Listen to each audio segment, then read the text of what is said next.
Martine et Patrick sont en vacances, les vénards, mais ils t'ont laissé de quoi t'occuper.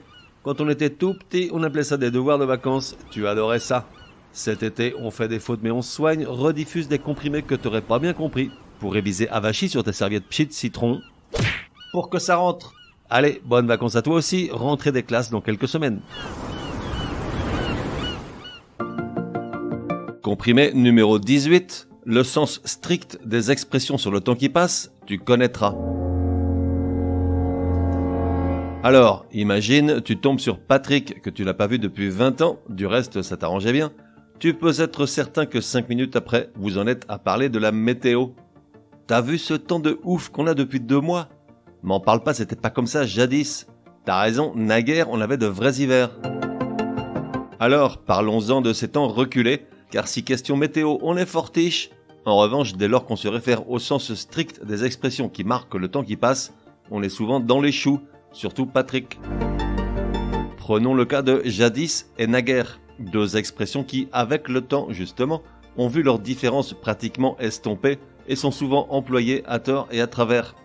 Jadis vient du vieux français ja-a-di, D-I-S, qui veut dire il y a des jours, c'est-à-dire il y a longtemps. De son côté, naguère n'est jamais que la contraction de il n'y a guère et donc ne se réfère qu'à une époque récente. Mais les temps modernes les ont nivelés et les deux semblent se référer aujourd'hui à des temps anciens, alors que seul jadis est en principe habilité à évoquer ce lointain passé. Ensuite, on a antan, A-N-T-A-N. Alors, je te l'accorde, c'est pas non plus tous les jours qu'on l'emploie, voire jamais, je suis d'accord. Mais ça ne mange pas de pain de retenir la chose. Quand quelqu'un se plaint en disant « Où sont les chansons d'antan ?» on a le sentiment qu'il évoque Maurice Chevalier, Charles Trenet ou Edith Piaf. Or, antan vient du latin ante annum, qui veut dire en gros l'année dernière. Or, désolé, l'année dernière c'était la fête à Neuneu avec Aya Nakamura, je doute que quiconque la regrette. Néanmoins, aujourd'hui, antan, comme référent temporel très lointain, est passé dans le langage courant. Enfin, on a le mot lustre. Alors, pas celui qui brille de 1000 feux dans le salon de Patrick, mais ce mot qui vient du latin lustrum, une sorte de sacrifice expiatoire qui se pratiquait à Rome tous les 5 ans. Aujourd'hui, un lustre, c'est juste ça, une période de 5 ans, comme un quinquennat. Donc, lorsqu'on dit « il y a des lustres », dans le sens strict, on ne se réfère pas à la période si lointaine que l'expression laisse entendre, mais dans le langage courant, cela signifie bien « il y a très longtemps ».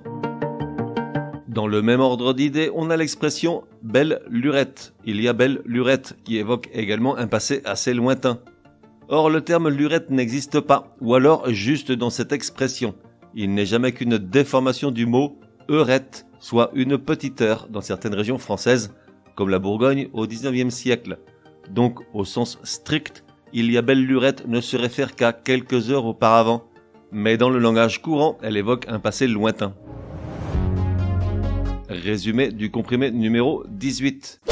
Pour que ça rentre, les mots et expressions qui se réfèrent au temps passé, lointain, normalement utilisés aujourd'hui dans le langage courant, sont, si l'on se réfère à leur sens strict et historique, mal utilisés. Ainsi, jadis et naguère semblent aujourd'hui évoquer la même durée passée, alors qu'au sens strict, jadis se réfère vraiment à des temps lointains, tandis que naguère n'évoque qu'une période récente.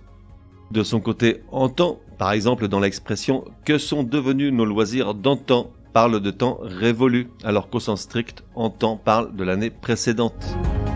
Quant à dire « il y a des lustres » qui au singulier est une période de 5 ans, au pluriel elle évoque bien une longue période.